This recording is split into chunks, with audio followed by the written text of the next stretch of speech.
어제 무기한 휴진에 들어간 서울대병원에 이어 오늘은 대한의사협회 주도로 전국 동네 병의원 의사들까지 집단 휴진에 들어갔습니다.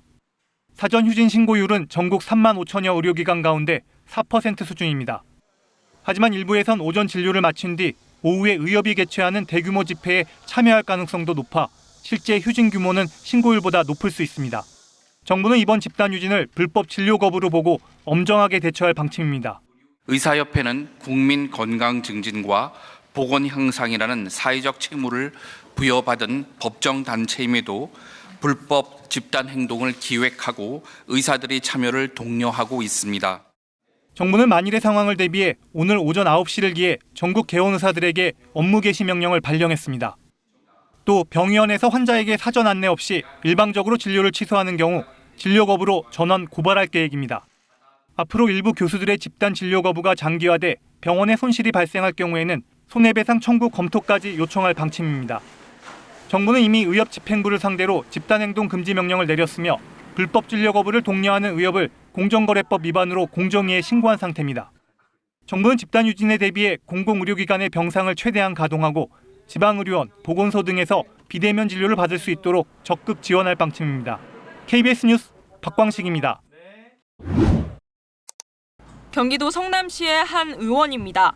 대기실 밖에는 휴진을 알리는 안내문이 붙어 있습니다.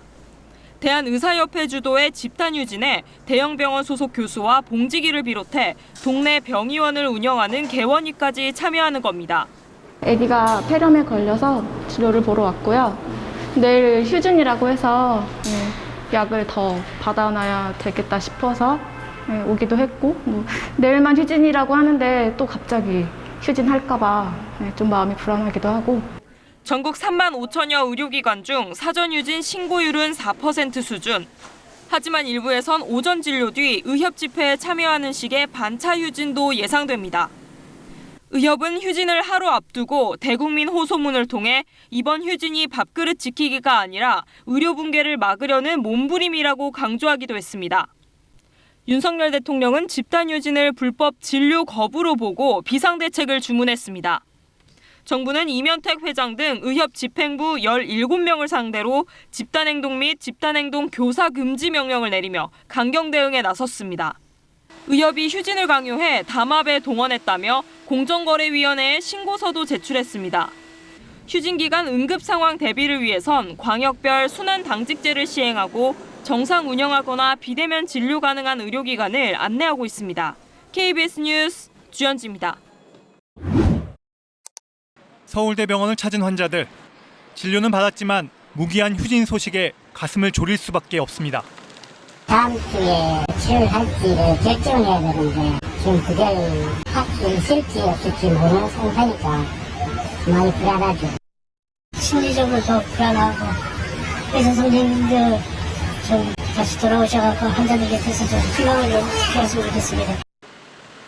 이렇게 무기한 휴진으로 환자의 불안이 가중되면 투병 의지는 꺾일 수밖에 없습니다. 환자단체연합회는 의료계가 정부를 압박하는 수단으로 환자의 불안과 피해를 이용하는 거라면 어떤 이유로도 정당화될 수 없다고 비판했습니다. 환자가 있는 곳에 의사가 있어야 된다고 생각하거든요. 근데 의사가 없는 이유가 환자의 치료 때문이 아니라 정부 정책이 반대하는 거라면 저 같지 않은 것 같거든요. 양대 노총사나 의료노조도 집단 휴진을 비판했습니다.